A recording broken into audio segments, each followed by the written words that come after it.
Assalamualaikum warahmatullahi wabarakatuh. Waalaikumsalam. Ya pemirsa Salaparang TV dimanapun Anda berada, senang sekali saya Ernita Hidayanti kembali menjumpai Anda dalam program acara yang insya Allah berkah, yang akan mengupas berbagai tema dalam perspektif Islam, dimana lagi kalau bukan di Jalan Umat, solusi tepat, hidup nikmat. Dan seperti biasa, saya tidak sendiri tentunya di sini, sudah hadir narasumber kita di sini. Di sebelah saya sudah hadir Bapak Ustadz Muhanan LC. Assalamualaikum Pak Ustadz. Waalaikumsalam warahmatullahi wabarakatuh. Apa kabarnya Pak Ustadz? Alhamdulillah. Alhamdulillah sehat selalu ya dan baik-baik saja. Seperti yang kita saksikan di sini sudah hadir Bapak Ustadz Muhanan LC di sini, dan juga Pak Ustadz di sini sudah hadir ibu-ibu yang sangat luar biasa, perempuan-perempuan hebat di sini. Di sini telah hadir wanita Islam dari gabungan organisasi wanita ya. Di sini ada wanita Islam dan juga IGTKI atau Ikatan Guru Taman Kanak-Kanak Indonesia. Assalamualaikum ibu-ibu.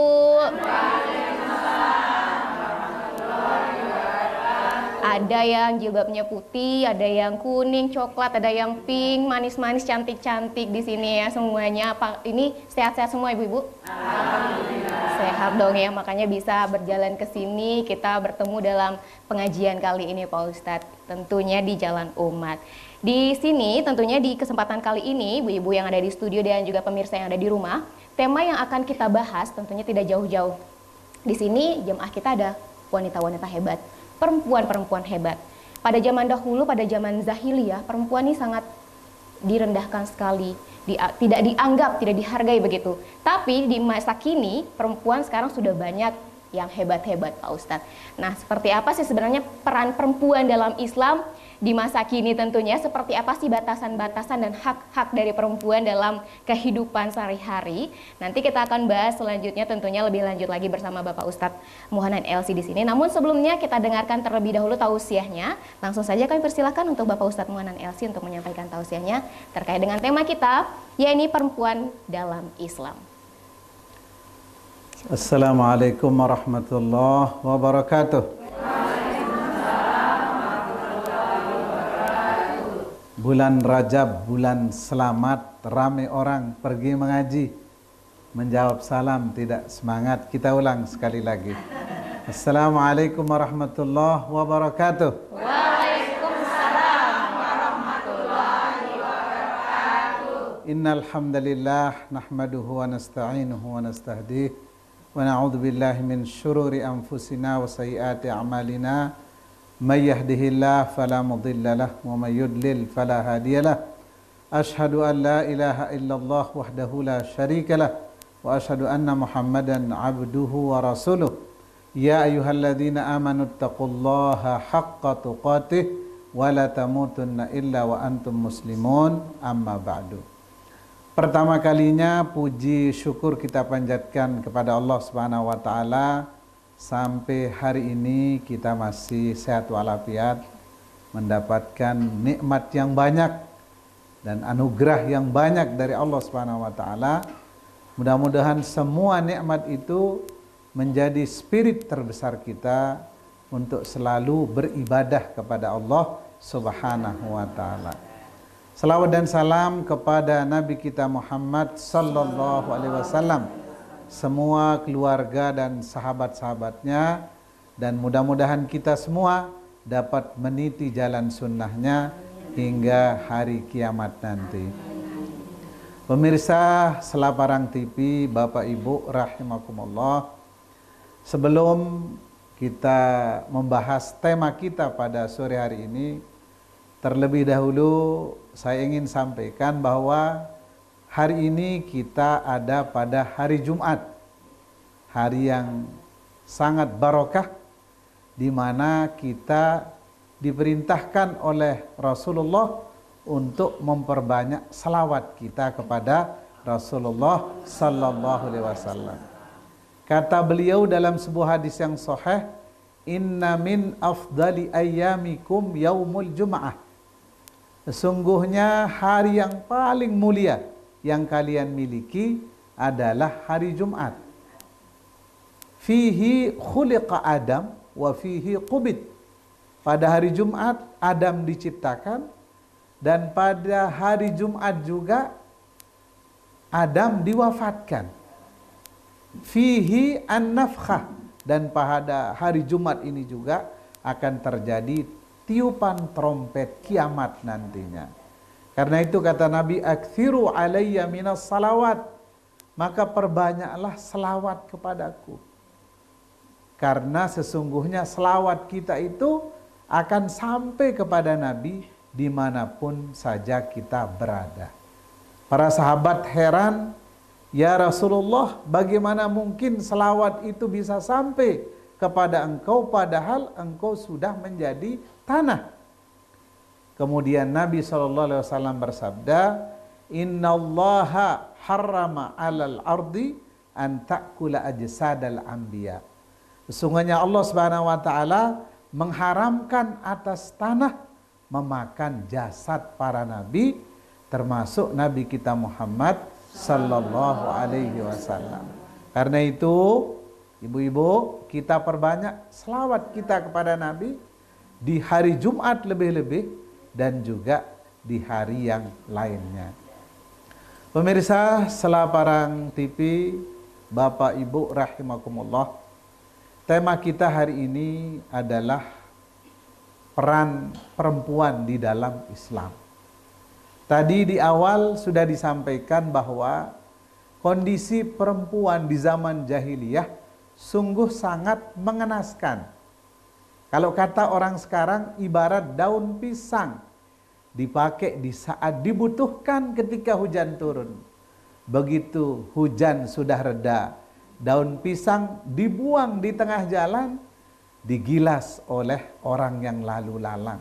Begitulah kondisi wanita perempuan dulu di zaman jahiliyah. Kalau mereka mendapatkan anak perempuan, sebagaimana diterangkan, dijelaskan di dalam Al-Quran, dhalla wajhuhum muswadda, langsung berubah wajahnya menjadi muram dan marah karena mendapatkan anak perempuan. Tapi syukur kepada Allah kita panjatkan, begitu Islam datang, perempuan dimuliakan oleh Islam, dimuliakan oleh Allah Subhanahu wa taala dengan keberadaan Islam ini. Karena itu kita bersyukur kepada Allah bahwa kita lahir menjadi seorang muslim dan kita terhormat menjadi seorang wanita, menjadi seorang wanita muslimah. Di dalam banyak ayat, ibu-ibu, dijelaskan bahwa kesamaan kewajiban antara laki-laki dan perempuan. Innal mu'minina wal mu'minat awliya'u ba'duhum li ba'din ya'muruna bil ma'ruf wa yanhauna 'anil munkar. Sesungguhnya mukmin laki-laki dan mukmin perempuan sebagian dari sebagian yang lain saling tolong-menolong. Mereka mengajak kepada yang baik dan juga mencegah kepada yang mungkar. Karena sungguhnya kehidupan yang nyaman, ibu-ibu, kita akan mendapatkan ketenangan ketika kita dalam kebaikan. Hati menjadi tenang ketika hidup kita sehari-hari baik. Maka hati akan menjadi nyaman dan tentram. Dan kehancuran atau kerusakan pada kita akan terjadi pada hal-hal yang buruk. Karena itu, ya'muruna bil ma'ruf, ini menjadi kewajiban kita, baik laki-laki maupun perempuan, wa yanhauna 'anil munkar, dan mencegah perbuatan mungkar atau perbuatan keji. Kemudian di dalam ayat yang lain, ibu-ibu rahimakumullah, bahwa Allah Subhanahu wa taala menyetarakan kita dalam kebaikan, laki dan perempuan. Di dalam Al-Qur'an Allah berfirman, "Man 'amila salihan min dzakarin wa untha falanuhyiyannahu hayatan thayyibah." Kita diberikan posisi yang sama, mendapatkan kebaikan yang sama, berada di dalam Islam ini, baik itu laki maupun perempuan. Jadi Allah mengatakan man amila sholihan, barang siapa yang beramal soleh, min dzakarin wa untha, baik itu laki-laki maupun perempuan, wa huwa mu'min, sedangkan dia beriman. Apa kata Allah? Fala nuhyiyannahu hayatan thayyibah, maka kami benar-benar, kata Allah, akan memberikan kehidupan yang baik di dunia.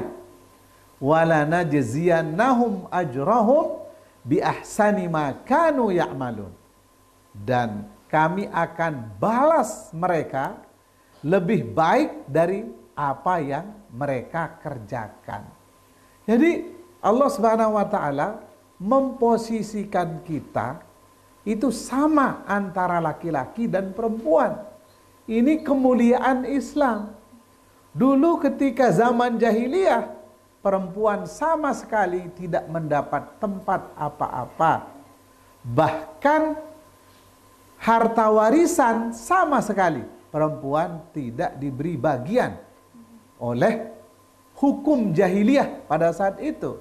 Tapi begitu Islam datang, Allah muliakan kita dengan Islam ini, perempuan diberikan panggung oleh Allah Subhanahu wa taala, oleh Islam, kemudian disetarakan dia dengan laki-laki dalam kebaikan, baik hak maupun kewajibannya. Ibu-ibu rahimakumullah, di dalam hadis Rasulullah SAW begitu banyak dijelaskan bahwa wanita menjadi ukuran kebaikan. Bahkan wanita menjadi ukuran ketenangan seorang laki-laki. Bahwa tanpa wanita, laki-laki akan gelisah hidupnya. Karena itu di dalam Al-Quran Allah berfirman, wa min ayatihi an khalaqalakum min anfusikum azwajan litaskunu ilaiha wa ja'ala bainakum mawaddatan wa rahmah inna fi dzalika laayatin liqaumi yatafakkarun. Di antara tanda-tanda kebesaran Allah, kekuasaan Allah Subhanahu wa taala, bahwa Allah jadikan bagi kita pasangan azwajan litaskunu ilaiha, agar kamu hai laki-laki menjadi tentram dengan adanya dia. Jadi kalau perempuan tanpa laki-laki masih bisa nyaman hidup sendiri. Tapi kalau laki-laki tanpa perempuan, karena kecenderungan ketenangannya itu ketika bersama perempuan, ketika bersama istrinya, litaskunu ilaiha, dan ini kata Allah menjadi tanda kebesaran. Berarti seorang laki-laki itu akan mendapatkan ketenangan hidup ketika ia bersama seorang wanita atau seorang perempuan. Kemudian pemirsa Selaparan TV, Bapak Ibu rahimakumullah, di dalam hadis-hadis Rasulullah SAW begitu banyak dijelaskan tentang bahwa wanita itu menjadi syarat kebahagiaan seseorang. Di dalam sebuah hadis, Nabi SAW mengatakan, ad-dunya kulluha mata, bahwa dunia ini semuanya kesenangan. Jadi kita hidup di dunia ini adalah semuanya kesenangan, kegembiraan. Kemudian kata Nabi, wa khairu mata'id dunya al-mar'atus salihah, dan sebaik-baik kesenangan dunia, perhiasan dunia bagi laki-laki adalah wanita-wanita yang salihah, yang ketemu suaminya selalu ceria mukanya, yang selalu menyiapkan makanan di atas meja setiap tiba waktu makan. Sarapan pagi sudah lengkap di atas mejanya. Makan siang sebelum waktunya sudah ada. Makan malam juga demikian. Disiapkan untuk suaminya. Ini perhiasan dunia yang paling baik, yaitu wanita-wanita yang solehah. Tidak banyak berbicara, tapi banyak berbuat. Saya ingin cerita, ibu-ibu, ada seorang wanita di zaman dahulu, ia terkenal dengan solatnya. Jadi solatnya oleh orang banyak dikenal bahwa dia adalah wanita yang paling baik solatnya. Kemudian terkenal dengan puasanya. Kalau puasa wajib sudah tuntas. Puasa sunat semuanya dikerjakan. Senin Kamisnya jalan. Kemudian puasa 3 hari setiap bulan. 13, 14, 15 juga jalan. Puasa Daudnya juga dikerjakan. Sehari puasa, sehari tidak. Sehari puasa, sehari tidak. Kemudian sedekahnya paling banyak. Jadi wanita ini tidak mungkin terkenal kalau tidak nomor 1 dalam kebaikan. Sholatnya luar biasa, ibadah puasanya luar biasa, sedekahnya juga luar biasa sehingga dikenal oleh banyak orang. Tapi hanya satu kekurangan wanita ini, dia tidak baik sama tetangganya. Ini. Kemudian apa kata Nabi? Bagaimana wanita seperti itu kata Nabi? Kata sahabat bertanya kepada Nabi, kemudian Nabi menjawab, hiya finnar. Wanita model itu kata Nabi tempatnya di neraka. Walaupun terkenal sholatnya, terkenal puasanya, terkenal sedekahnya, tapi tidak baik dengan tetangganya, kata Nabi, hiya finnar, tempatnya di neraka. Nauzubillah min dzalik. Kemudian yang kedua, diceritakan juga ada seorang wanita yang biasa-biasa, sholatnya yang dikerjakan yang wajib-wajib. Kemudian puasa yang wajib-wajib, sunnahnya kadang-kadang. Sedekahnya kalau lihat kotak amal tidak banyak, 2.000, paling banyak mungkin 5.000 yang dia taruh dalam kotak amal. Tapi dia sangat baik kepada tetangganya. Kata sahabat, bagaimana model wanita seperti itu ya Rasulullah? Kata Nabi, hiya fil jannah. Wanita seperti itu tempatnya di surga, kata Nabi Sallallahu Alaihi Wasallam. Karena itu tadi Nabi mengatakan sebaik-baik perhiasan adalah wanita yang solihah. Nah ini tentu seperti ibu-ibu ini. Insya Allah mudah-mudahan ibu-ibu semuanya menjadi wanita yang solihah. Kemudian hadis yang kedua, Nabi SAW bersabda, arba'un minas sa'adah. Jadi kebahagiaan seseorang ada pada 4 sesuatu. Nih. Jadi kalau ada 4 ini, orang tersebut sudah dikategorikan bahagia. Ini. Jadi ini bisa menjadi kriteria juga di dalam pemerintahan. Jadi kalau punya 4 sesuatu, maka ini sudah digolongkan orang tersebut bahagia. Yang pertama adalah al-mar'atus salihah. Jadi seorang laki-laki yang punya istri, anak-anak yang solehah, anak-anak perempuan yang solehah, itu merupakan sa'adah, kebahagiaan yang luar biasa. Kemudian yang kedua, wal maskanul wasi'. Jadi dia punya tempat tinggal yang luas. Karena itu ibu-ibu tidak salah kalau kita bangun rumah 12 kali 12. Gitu. Karena kebahagiaan ada di sana. Kata Nabi mengatakan, pertama, wanita yang solehah. Kedua, tempat tinggal yang luas. Ini. Walaupun Nabi kita Muhammad SAW, rumahnya beliau cukup untuk tidur berdua. Ketika beliau sholat tahajud, waktu sujud supaya mendapatkan tempat, Aisyah harus menekuk kakinya untuk memberikan kesempatan bagi Nabi untuk bersujud. Ini. Jadi Bu, walaupun kecil rumah Nabi, tapi rumah penuh keberkahan. Rumah di dalamnya banyak tilawah Al-Quran.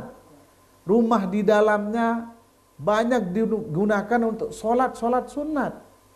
Jadi jangan sampai rumah kita luas, pembantu 3, tapi sepi dengan kegiatan-kegiatan ibadah keagamaan.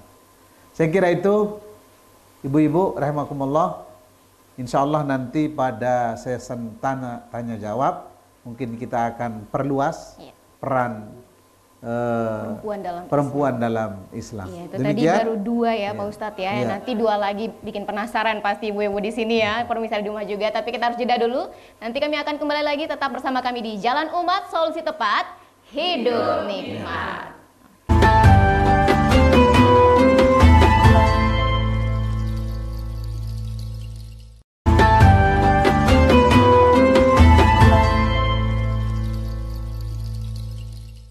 Ya pemirsa, kembali lagi kita di Jalan Umat, solusi tepat hidup nikmat. Dan masih tema yang kita bahas pada kesempatan kali ini, yakni peran perempuan dalam Islam. Dan tadi Pak Ustadz sudah menjelaskan baru dua ya ibu-ibu ya tadi, yakni yang dinyatakan kita tuh bahagia. Yang pertama tadi adalah adanya anak istri yang soleha, dan yang kedua tempat tinggal yang luas. Nah kita penasaran yang ketiga dan keempat apa saja nih Pak Ustadz, silahkan dilanjutkan kembali.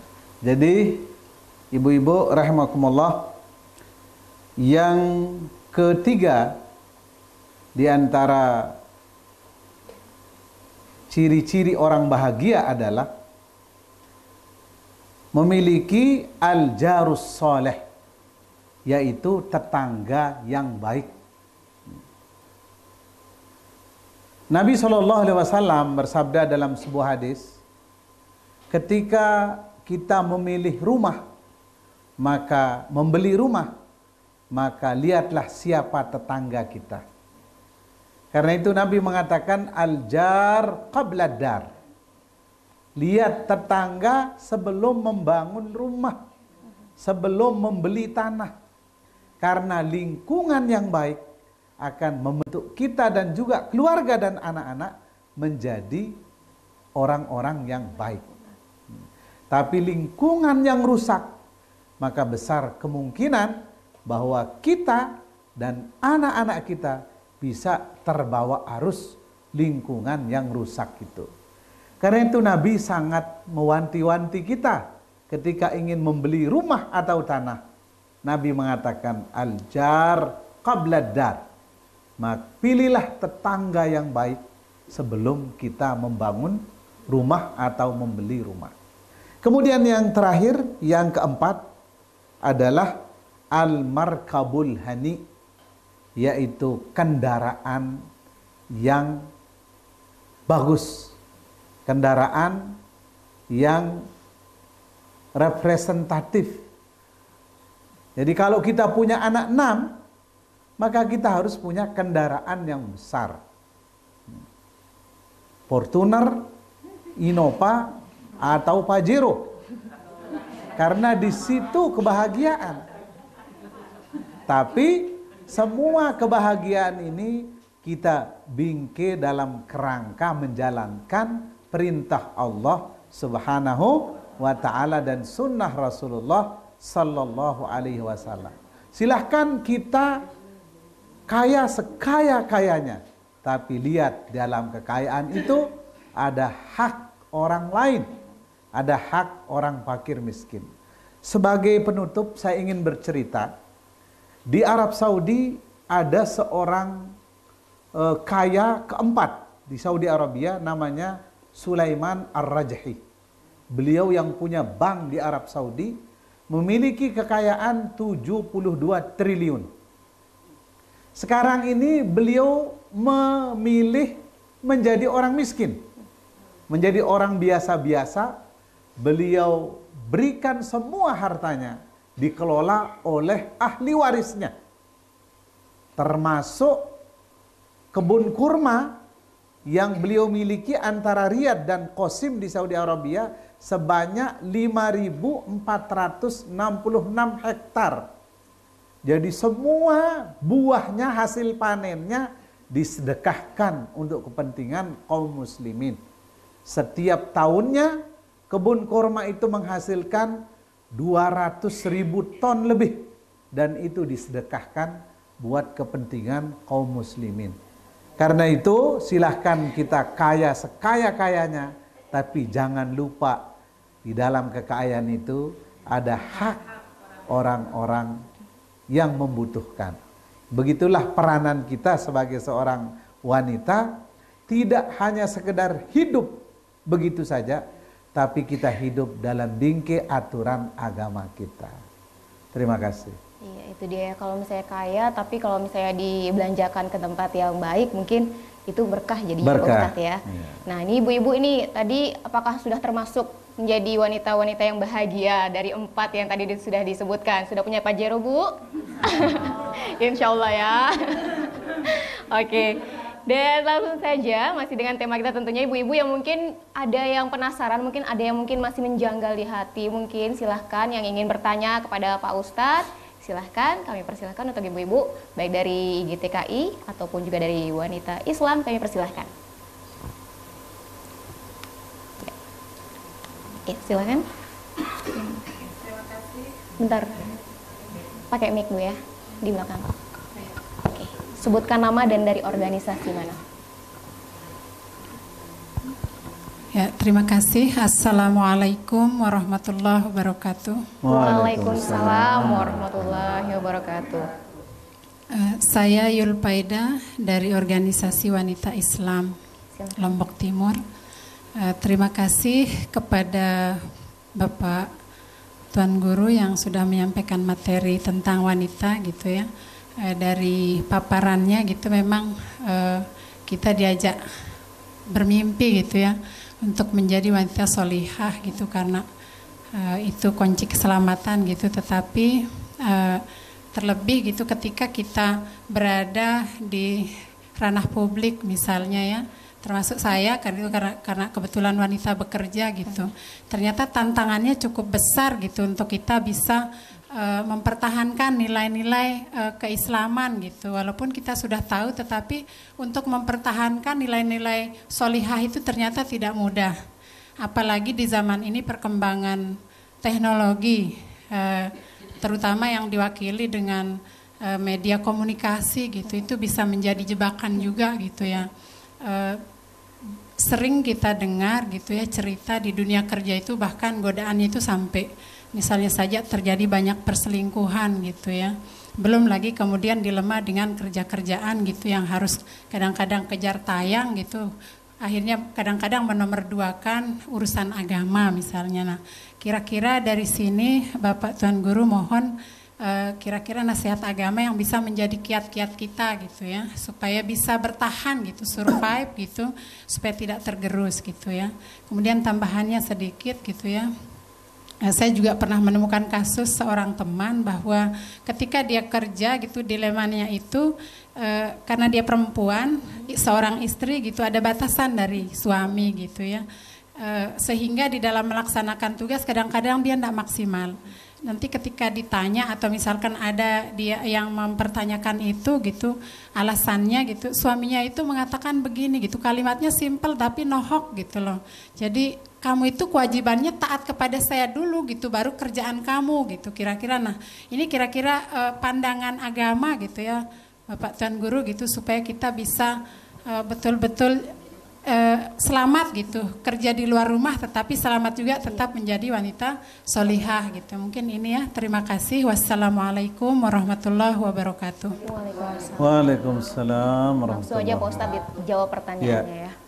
Terima kasih. Dalam sebuah hadis yang sahih, Nabi sallallahu alaihi wasallam mengatakan, bada'al islamu ghariban wa sayaudu ghariban kama bada'.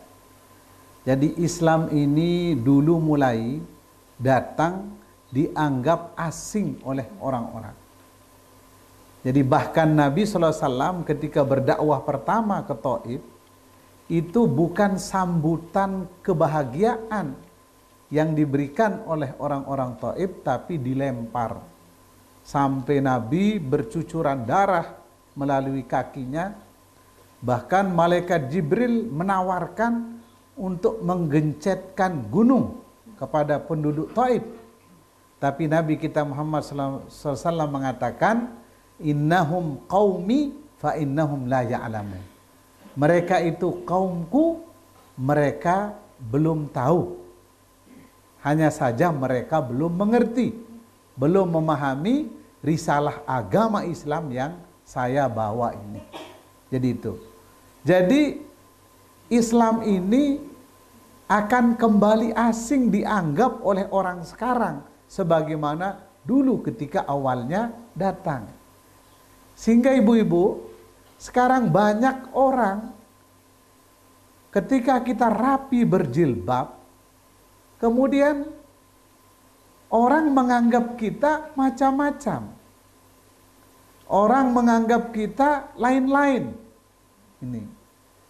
Kita dianggap aneh dan asing ketika kita melaksanakan ajaran Islam ini dengan benar.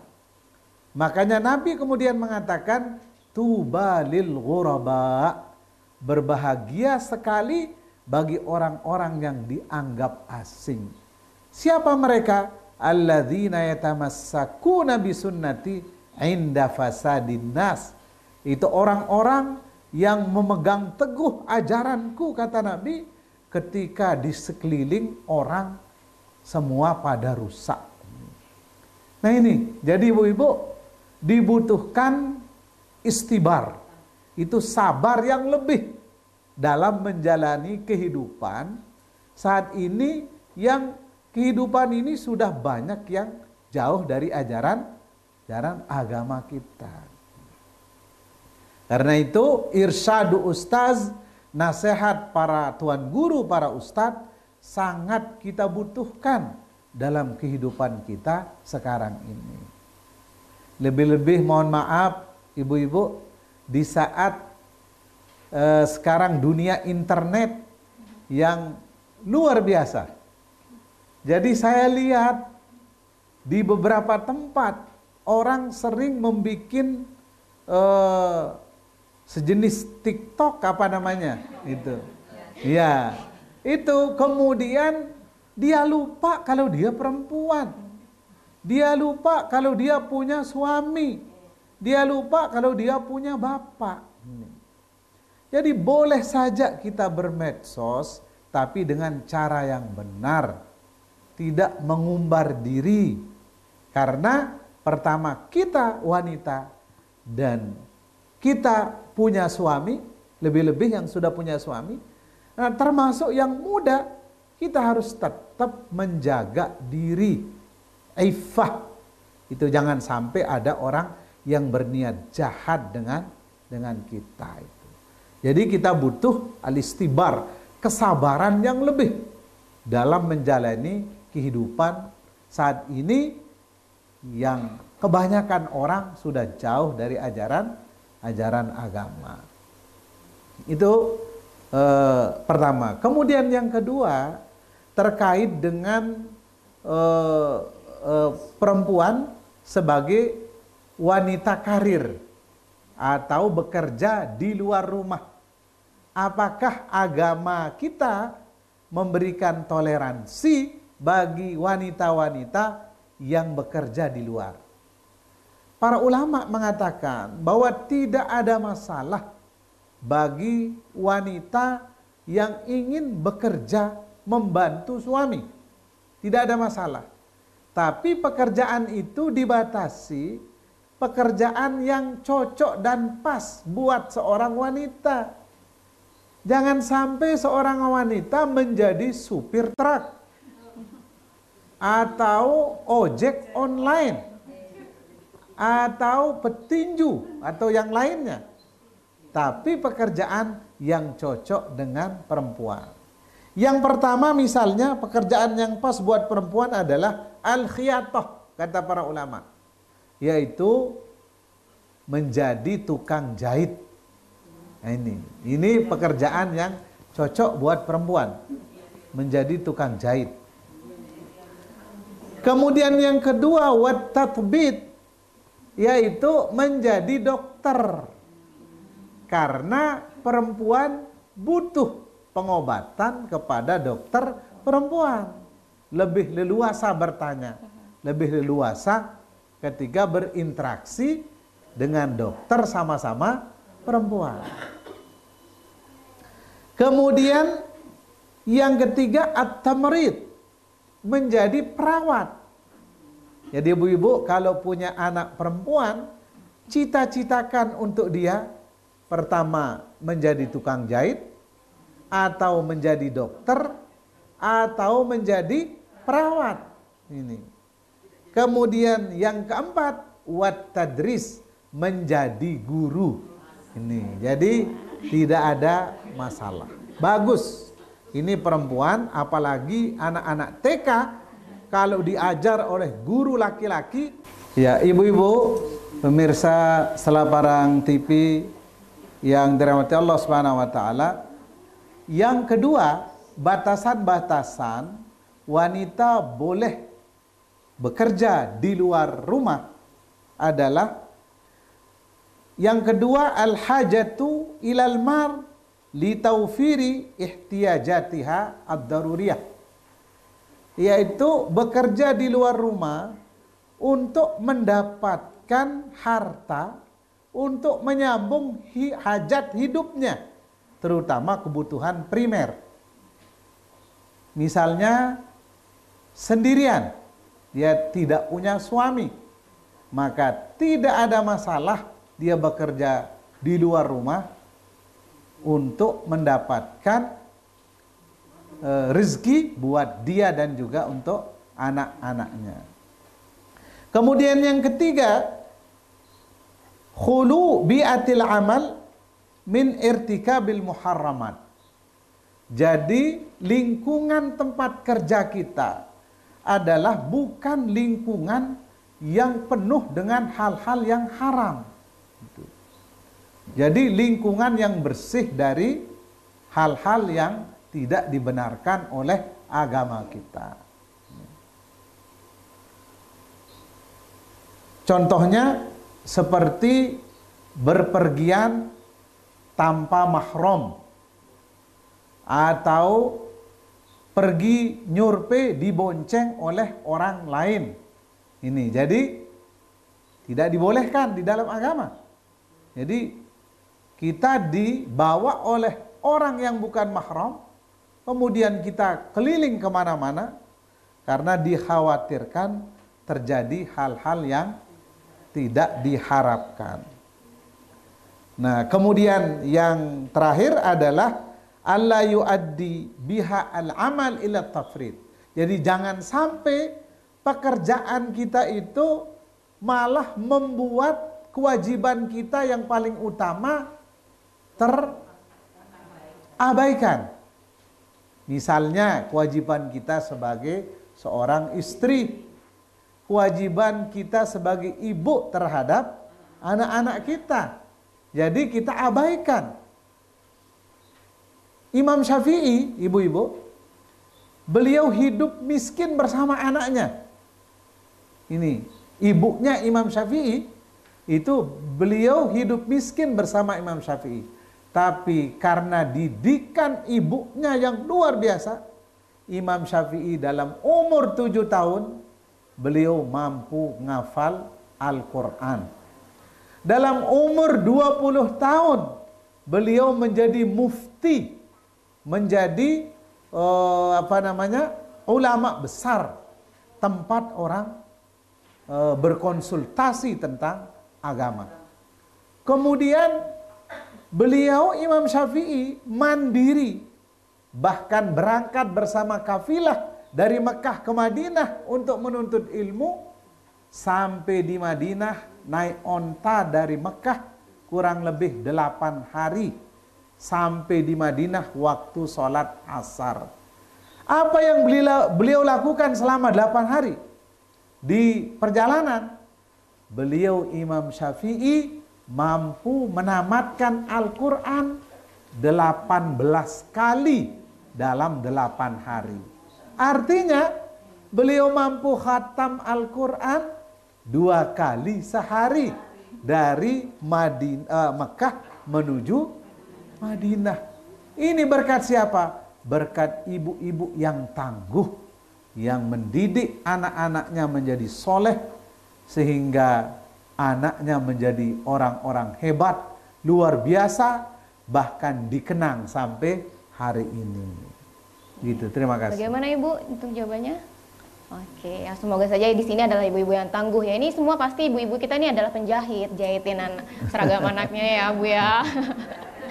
Oke, dan nanti kita harus jeda lagi. Nanti yang mau bertanya ditahan dulu, kita harus jeda lagi. Kami akan kembali lagi bersama kami di Jalan Umat.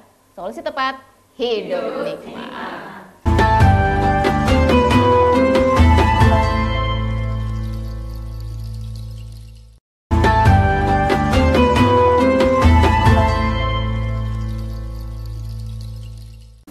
Ya pemirsa, kembali lagi bersama kami di Jalan Umat, solusi tepat, hidup nikmat. Dan masih bersama kami di sini Bapak Ustadz Muhanan LC dengan tema kita yakni peran perempuan dalam Islam. Dan tadi sudah dijelaskan, ini kalau pekerjaan yang pas untuk perempuan itu ada dokter, ada penjahit, perawat, dan juga guru. Di sini sudah ada guru-guru kita juga di sini. Ini ada IGTKI ya, yang sudah hadir juga. Dan langsung saja, tidak berlama-lama kami persilahkan untuk yang ingin bertanya, kami persilahkan untuk langsung menjelaskan. Bismillahirrahmanirrahim. Assalamualaikum warahmatullahi wabarakatuh. Waalaikumsalam. Melihat penjelasan dari Bapak Ustadz tadi, mempunyai 4 sesuatu berarti kita sudah bahagia. Tetapi yang ingin sekali kami tanyakan atau kami ingin ketahui hari ini yaitu bagaimana menjadi perempuan solehah. Sedangkan perempuan solehah itu sangat-sangat sulit di masa yang saat ini. Ya, salah satunya adalah ketika lingkungan. Ketika kita berada pada lingkungan yang di luar rumah kita, walaupun dari rumah kita sudah berniat supaya saya betul-betul menjalankan syariat agama secara tepat sesuai dengan tuntunan, tetapi lingkungan sendiri begitu kita keluar dari lingkungan kita sudah berada pada lingkungan yang berbeda dari niat awal. Tolong melalui kesempatan ini kami diberikan tips-tips bagi perempuan supaya dia tetap kukuh dengan apa yang diniatkan dari rumah sebagai perempuan solehah. Demikian, Assalamualaikum warahmatullahi wabarakatuh. Waalaikumsalam. Ini tantangan perempuan nih yang ketika misalnya sudah keluar rumah harus banyak sekali yang harus ditemui karena lingkungan nih Pak Ustadz. Seperti apa itu Pak Ustadz? Terima kasih. Jadi kalau kita baca sebuah hadis sahih dari Nabi kita Muhammad sallallahu alaihi wasallam, Nabi SAW mengatakan, "Idza shallatil mar'atu khamsaha." Apabila seorang wanita sholat 5 waktu. Jadi kebetulan bulan ini bulan Rajab, ibu-ibu. Jadi usahakan mulai dari sekarang sholat itu kita kerjakan tepat waktu. Walaupun tidak harus berjamaah ke masjid karena mungkin jauh dari masjid, maka tidak masalah bagi kita ibu-ibu sholat di rumah tepat waktu.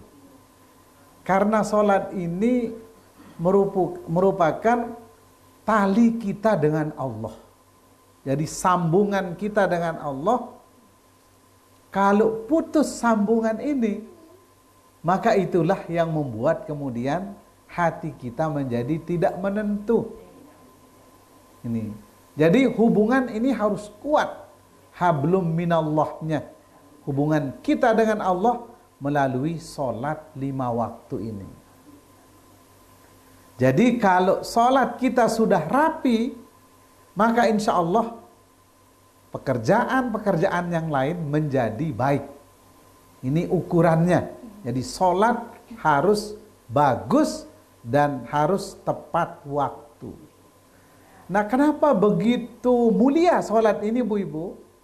Dari sekian ibadah yang diwajibkan oleh Allah kepada kita, itu semua dipardukan di bumi.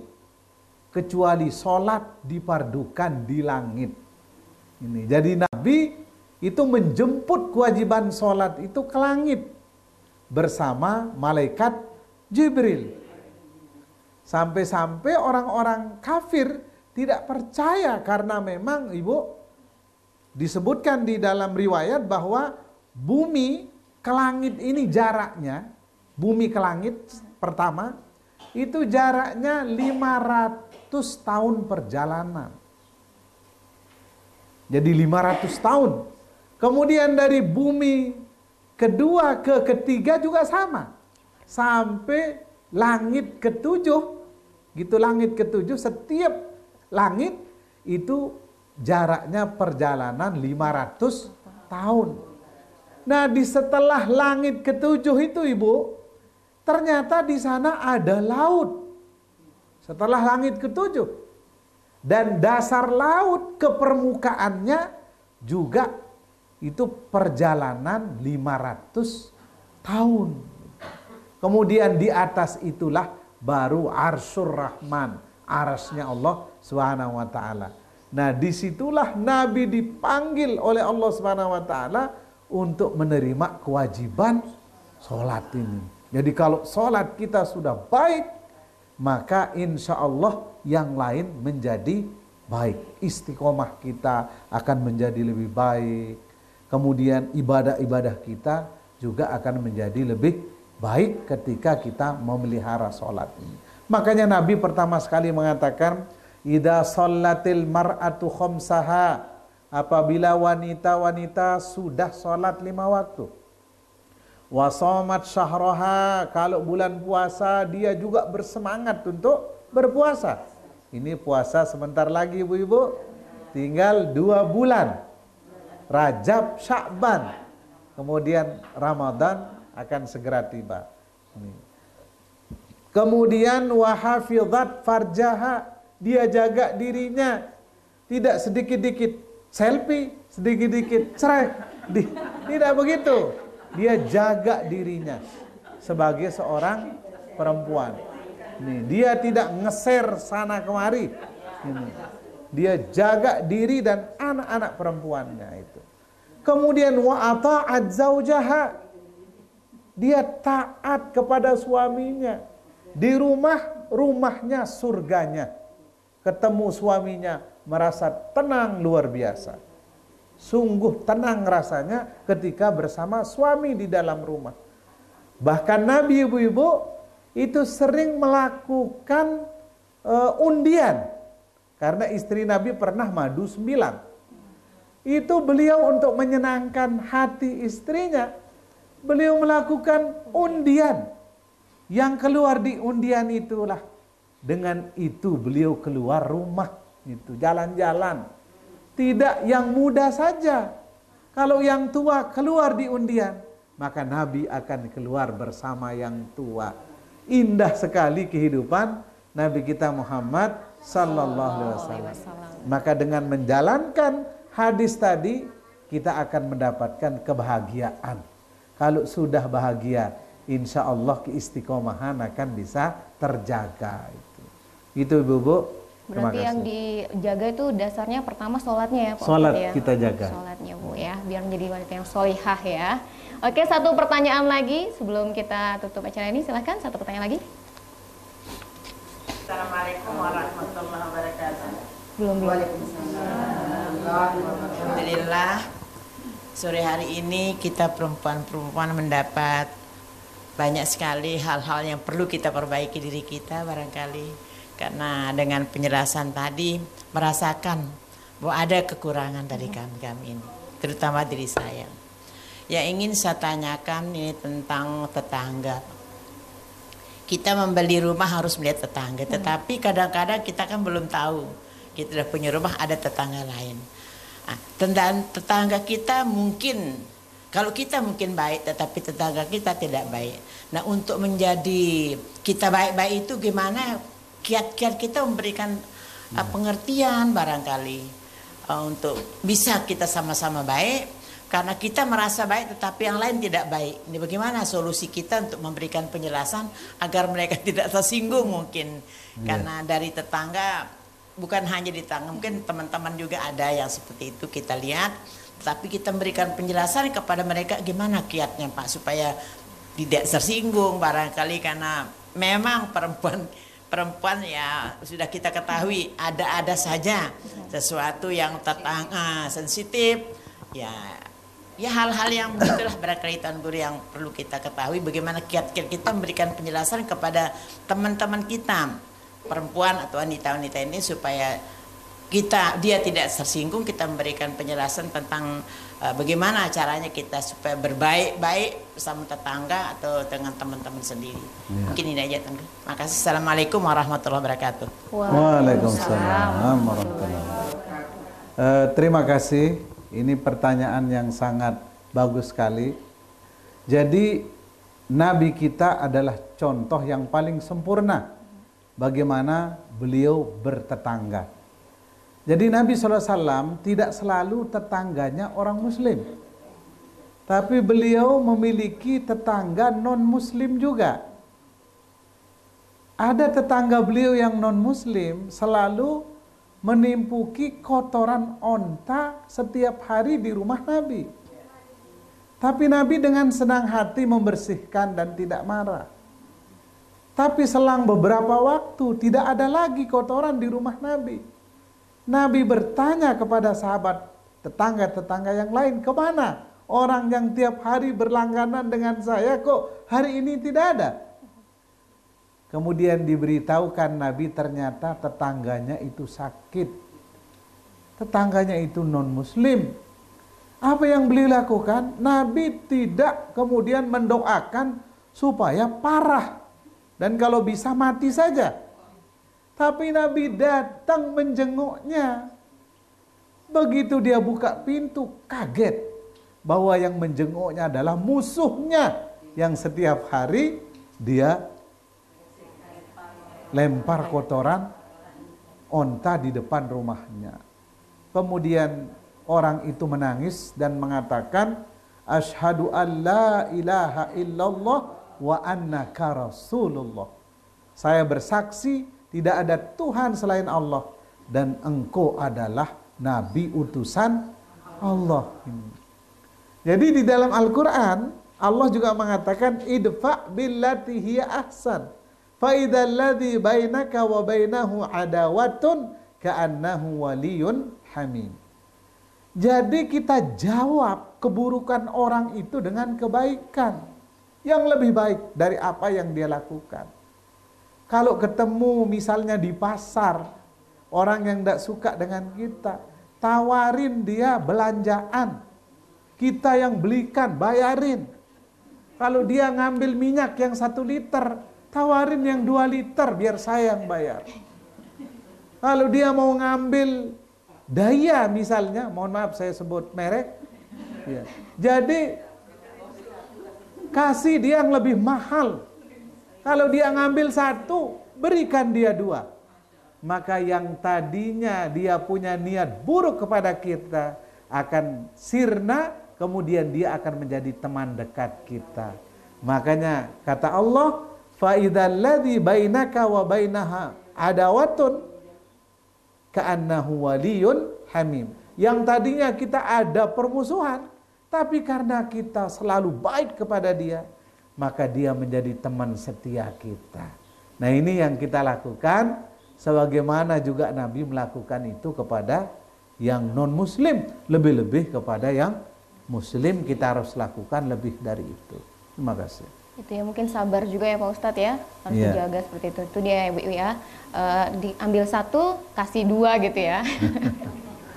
Oke, dan itu dia mungkin segmen terakhir ya, dan tidak terasa kita sudah di penghujung acara. Tapi Pak Ustadz mungkin kita sedikit minta kesimpulan dari tema kita kali ini terkait dengan tema kita peran perempuan dalam Islam. Iya, Bapak, Ibu, pemirsa Selaparang TV rahimakumullah. Di ujung pertemuan kita pada sore hari ini, saya ingin menasehatkan diri saya dan kita semua. Mari kita ingat peran kita masing-masing, baik sebagai laki-laki maupun sebagai perempuan. Karena kita dilahirkan di muka bumi ini tidak sia-sia oleh Allah Subhanahu wa taala, bahwa kita diciptakan oleh Allah semata-mata dalam rangka beribadah kepada Allah Subhanahu wa taala. Jadi apapun yang kita lakukan dalam kehidupan kita ini, maka niatkan semuanya dalam rangka penghambaan kita kepada Allah. Dalam rangka kita beribadah kepada Allah Subhanahu wa taala. Walaupun sifatnya duniawi, kalau kita niatkan untuk akhirat, maka dia akan berubah menjadi akhirat. Ingat tugas kita menjadi seorang istri. Ingat tugas kita di rumah menjadi ibu. Jadikan suami kita bahagia dan jadikan anak-anak kita menjadi anak-anak yang sukses. Sukses di dunia dan juga sukses lebih-lebih di akhirat. Terima kasih. Oke, dan sebelum kita menutup, mohon kembali kesediaan Pak Ustadz untuk memimpin doa mungkin. Ya, terima kasih untuk nutup acara kita pada kesempatan sore ini. Mari kita sama-sama tutup dengan doa. A'udzubillahi minasyaitonirrajim. Bismillahirrahmanirrahim. Alhamdulillahirabbil alamin. Assalatu wassalamu ala asyrafil mursalin nabiyina Muhammadin wa ala alihi wa ashabihi ajmain. Allahumma ja'al jama'ana hadza jam'an marhuma wa tafarruqana min ba'dihi tafarruqan muwafaqan ma'suma. Rabbana zalamna anfusana wa illam taghfir lana wa tarhamna lanakunanna minal khasirin. Rabbana atina fid dunya hasanah wa fil akhirati hasanah wa qina adzabannar. Wa sallallahu ala nabiyyina Muhammadin wa ala alihi wa ashabihi ajma'in. Subhana rabbika rabbil izzati amma yasifun. Wa salamun alal mursalin walhamdulillahi rabbil alamin. Wassalamualaikum warahmatullahi wabarakatuh.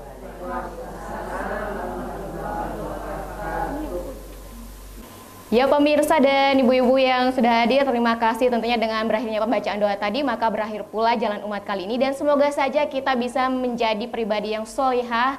Amin, amin ya rabbal alamin. Dan saya Erni Taidanti pamit sekian. Assalamualaikum warahmatullahi wabarakatuh. Waalaikumsalam warahmatullahi wabarakatuh. Jalan umat, solusi tepat, hidup nikmat. Oke.